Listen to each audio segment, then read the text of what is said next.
প্রিয় বন্ধুরা, আমি শ্যামল কুমার মিত্র, সভাপতি, confederation of state government employees. না, আমি কোনো শিক্ষক নই, তবুও একটি বিষয়ে আমাকে বলতেই হচ্ছে। গত 30শে জুন মঙ্গলবার জাতীয় গ্রন্থাগারে বিজেপি দলের শিক্ষক সেলের একটি সভা অনুষ্ঠিত হয়। সেই সভায় পরিচালনা করেন বিজেপির শিক্ষক সেলের আহ্বায়ক মাননীয় অসিত মণ্ডল। এই সভায় একটি একাধিক সংবাদপত্রে যা খবর বেরিয়েছে বিস্তারিতভাবে, তাতে বিজেপি দলের রাজ্য সভাপতি সম্মানীয় শ্রমিক ভট্টাচার্য মহাশয় ওই সভায় উপস্থিত ছিলেন। তিনি ওই সভায় শিক্ষাকর্মীদের, সরকারি কর্মচারীদের মর্যাদা দেওয়ার বিষয়ে সরকার ভাবনা চিন্তা করছে, দল ভাবনা চিন্তা করছে, এমন একটা বিষয় বলেন এবং তাতে বিপুল হাততালিতে ওই সভাস্থল ফেটে যায়।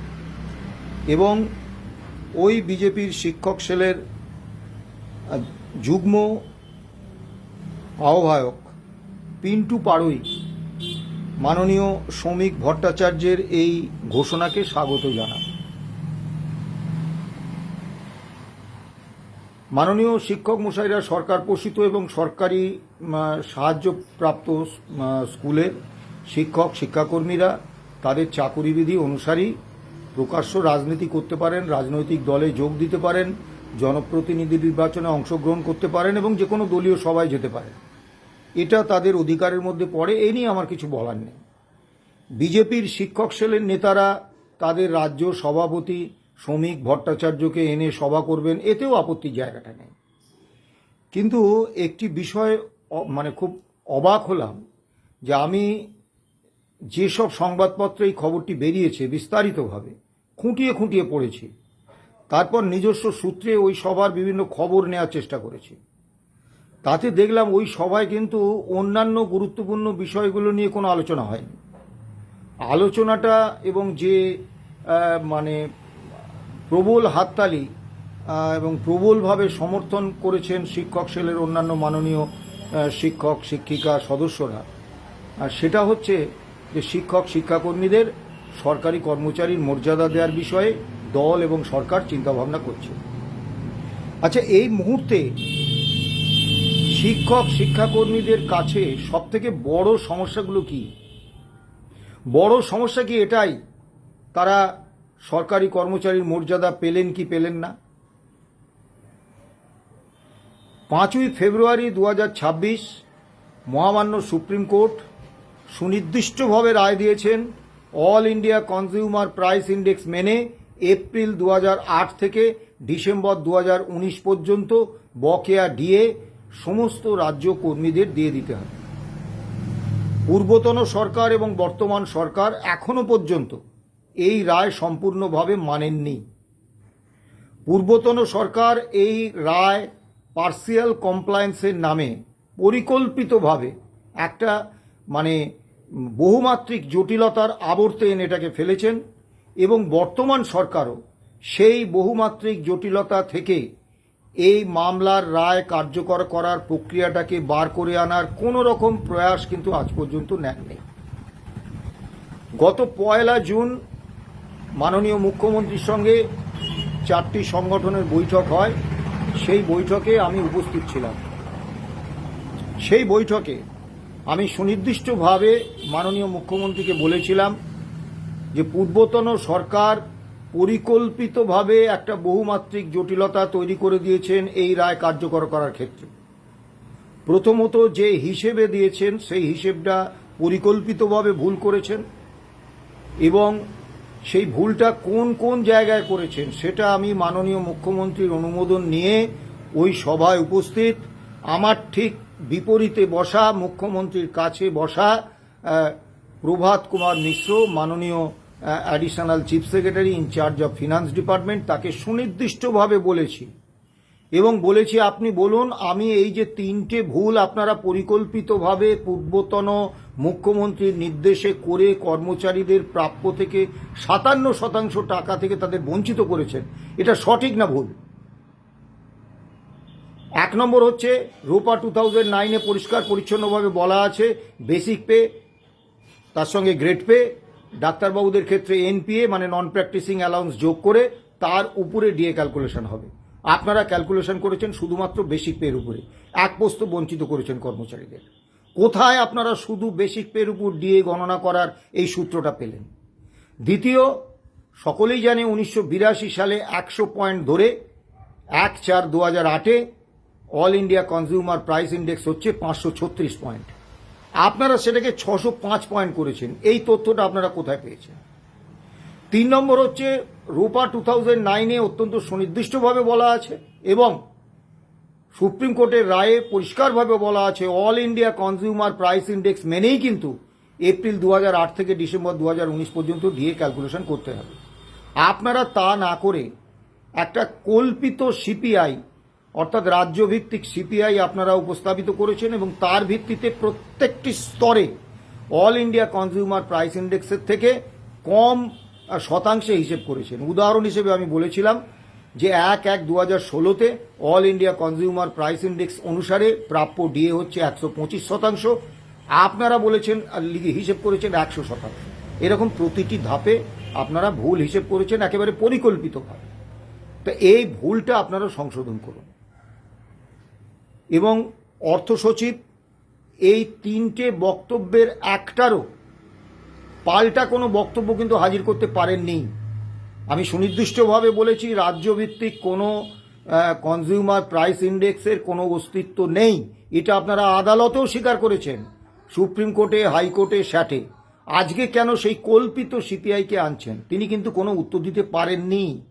এবং মাননীয় মুখ্যমন্ত্রী তিনি যথেষ্ট বুদ্ধিমান লোক, তিনি এই কথোপকথনে স্পষ্ট বুঝেছিলেন হ্যাঁ পরিকল্পিতভাবে এই হিসেব হয়েছে। আজ পর্যন্ত এই ভুল হিসেব সংশোধন করার কোনো ব্যবস্থা কিন্তু সরকার নেননি, অর্থ দপ্তর করেনি। শুধু তাই নয়, সরকারি কর্মচারীদের মধ্যে যারা যারা পেয়েছেন পেনশনার এবং সরকারি কর্মচারী তাদের দেওয়া হয়েছে 2016 থেকে 2019 পর্যন্ত, তাও ভুল হিসেবে। 8 থেকে 15 পর্যন্ত, এপ্রিল 2008 থেকে 15 পর্যন্ত যে যুক্তি দেখিয়ে দেওয়া হয়নি সেটা একেবারে অসার যুক্তি, অসত্য বক্তব্য। বলা হয়েছে যে ওই সময়ে কর্মচারী এবং পেনশনারদের ডেটা বেস সরকারের কাছে নেই। আমরা সুনির্দিষ্টভাবে বলেছি 15-র আগে কোষা সিস্টেমে বেতন হতো। যদি সরকারের কাছে সেই ডেটাবেস নাও থেকে থাকে, টাটা কনসালটেন্সি সার্ভিসের কাছে সেই ডেটাবেস আছে, আপনারা নিন, নিয়ে সেখান থেকে এই 8 থেকে 15 দিতে পারবেন। এবং 16 থেকে তার পরবর্তীকালে 19 পর্যন্ত বেতন হয়েছে এইচআরএমএসে, বেতন পেনশন, সেই তথ্য ফিনান্সে আছে। কাজেই অন্য কারোর জন্য আপনাকে অপেক্ষা করতে হবে না, আপনার কাছেই, অর্থ দপ্তরের কাছেই এই ডেটাবেস আছে। তারপরেও 8 থেকে 15 পর্যন্ত ডিএ বকেয়া ডিএ বা ডিআরনেস রিলিফ দেওয়া হয়নি। এবং এই ডিএ বা ডিআরনেস রিলিফের আওতা থেকে কলকাতা কেএমসি এলাকার ব্যাংক থেকে যে সমস্ত সরকারি পেনশনার পেনশন নেন তারা 1 নয়া পয়সা পাননি, ওয়ার্ক চার্জ কর্মচারীরা 1 নয়া পয়সা পাননি, ডেলি রেটেড কর্মচারীরা 1 নয়া পয়সা পাননি, গ্র্যান্ট ইন এডে যারা বেতন পান, শিক্ষক, শিক্ষাকর্মী, বোর্ড, কর্পোরেশন, পঞ্চায়েত, পুরসভা থেকে আরম্ভ করে আন্ডারটেকিংস, তারা কেউ 1 নয়া পয়সা পাননি। ঠিক আছে, পিন্টু বাবুরা, অসিত বাবুরা বিজেপির শিক্ষক সেলের নেতা, তারা পেশায় মাননীয় শিক্ষক, তারা অন্য পেশার কথা বলবেন না। বোর্ড, কর্পোরেশন, পঞ্চায়েত, পুরসভা, তারপরে আন্ডারটেকিংস বা কেএমসি এলাকার সরকারি পেনশনার, তাদের কথা তাদের বলতে হবে না। কিন্তু গ্র্যান্ট ইন এডে বেতন হয় যে সমস্ত সরকার পোষিত এবং সরকারি সাহায্যপ্রাপ্ত স্কুলে, সেখানকার শিক্ষক শিক্ষাকর্মীরাও তো কিন্তু 1 নয়া পয়সা এই সুপ্রিম কোর্টের রায় মেনে ডিএ পায়নি, ডিআরনেস রিলিফ পায়নি। তা আপনাদের কি একবারের জন্য মনে হলো না এটা যথেষ্ট গুরুত্বপূর্ণ।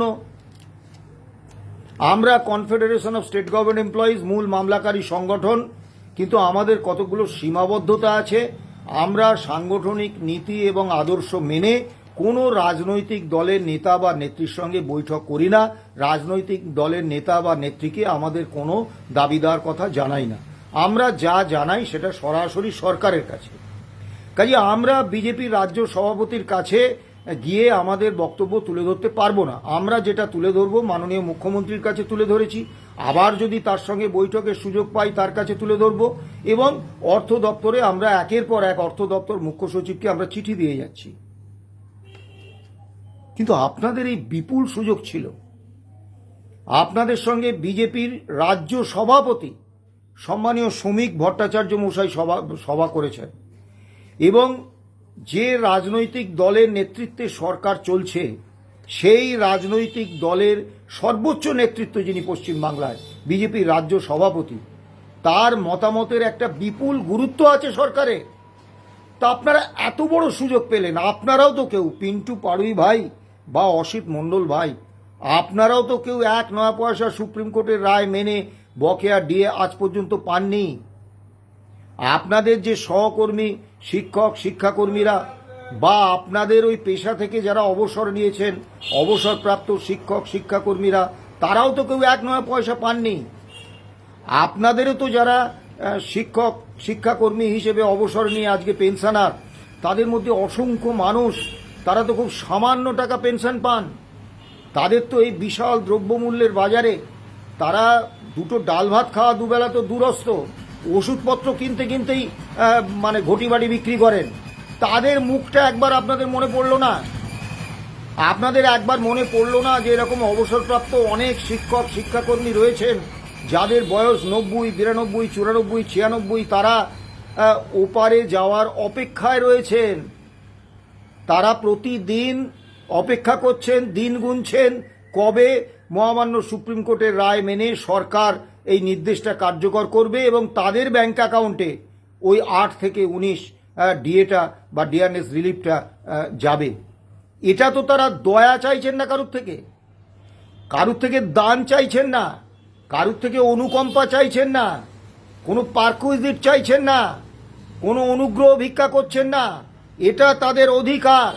মহামান্য সুপ্রিম কোর্ট এই অধিকার, তাদের অধিকারের প্রতিষ্ঠা দিয়েছে, এবং রোপা 2009-এ পূর্বতন অর্থমন্ত্রী ডক্টর অসীম দাশগুপ্ত এই অধিকার রাজ্য কর্মীদের দিয়ে গিয়েছিলেন।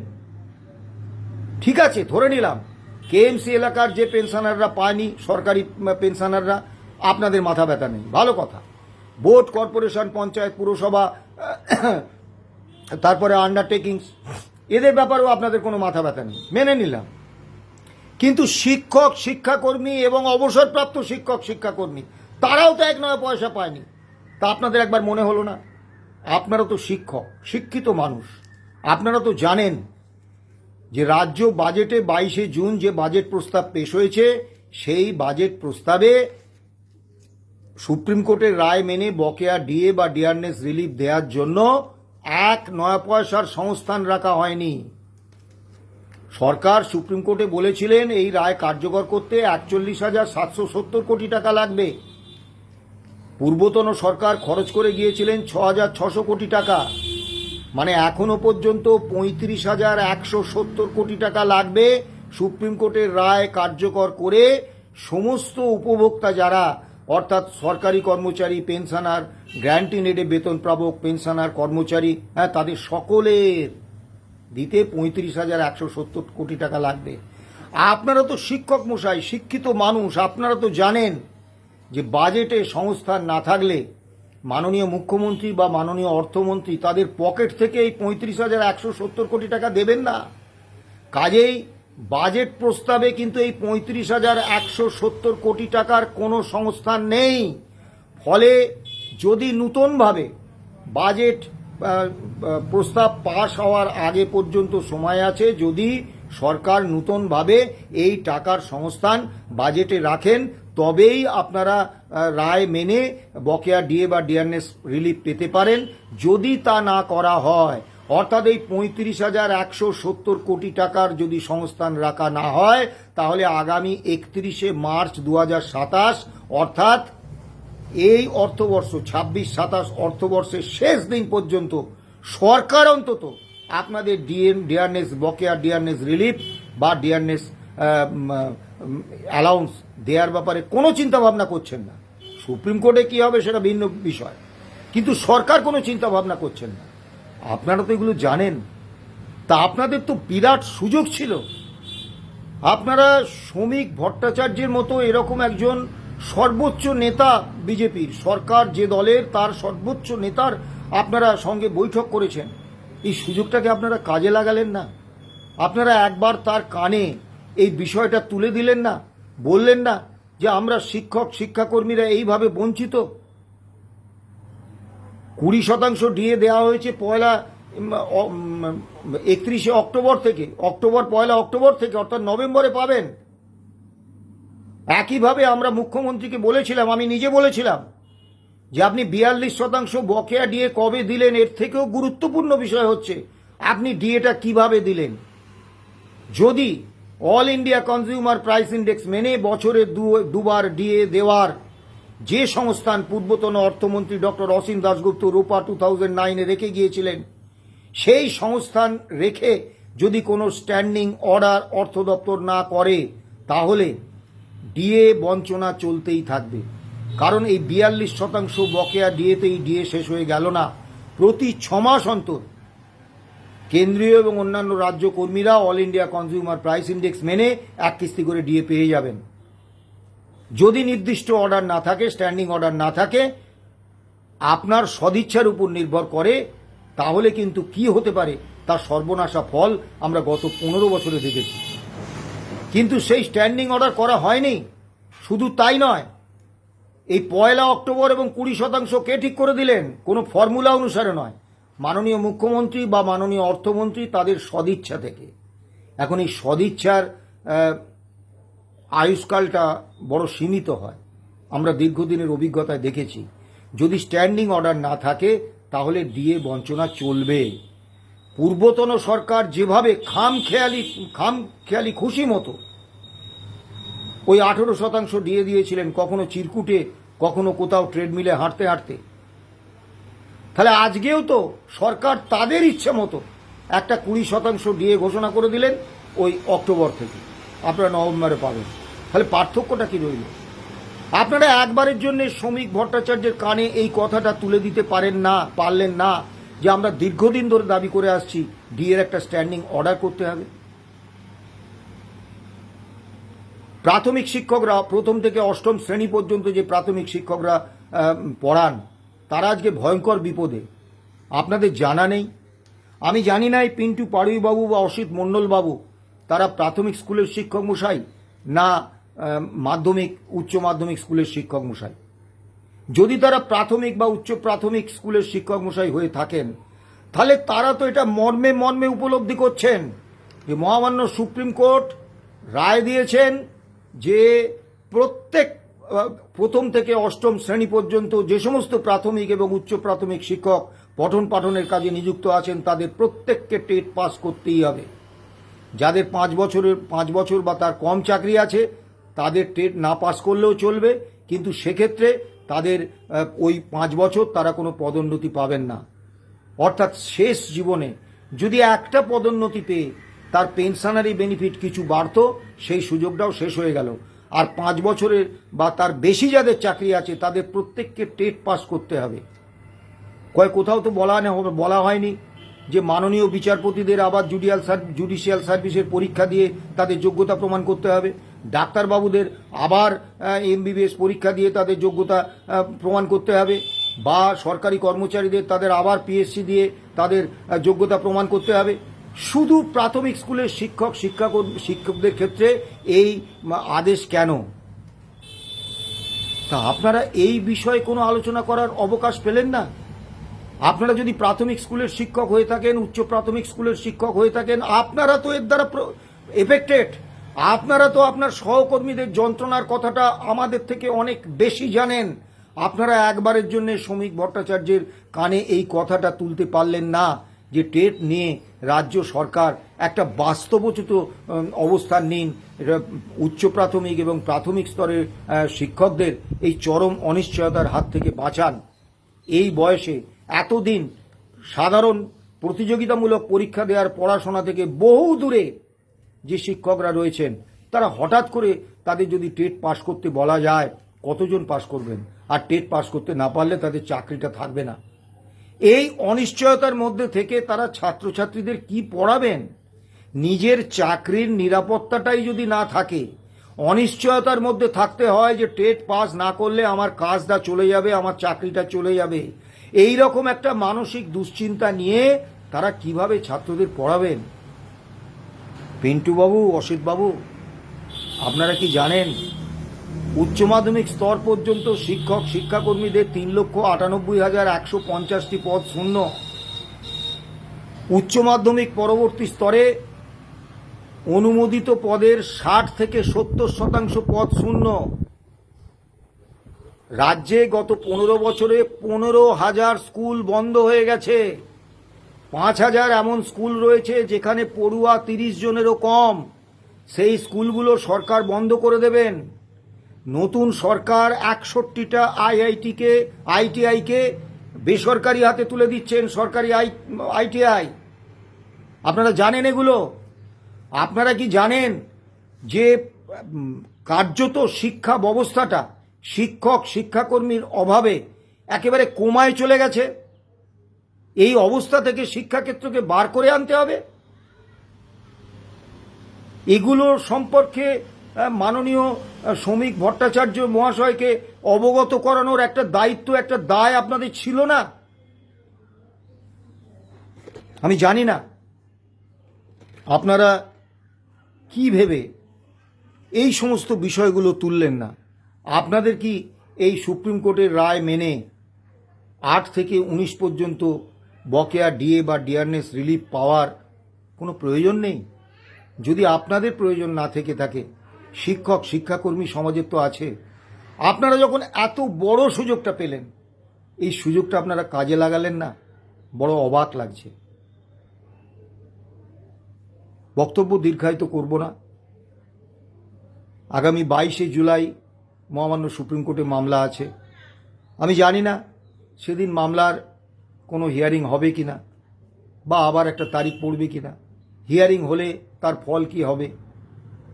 কিন্তু একটা জিনিস বুঝতে পারছি যে পূর্বতন সরকারের মতো এই সরকারও কিন্তু গ্র্যান্ট ইন এড হেডে যারা বেতন পেনশন পান, তাদেরকে সুপ্রিম কোর্টের রায় কার্যকর করার ব্যাপারে কোনো রকম সদিচ্ছা বা উদ্যোগ তাদের নেই।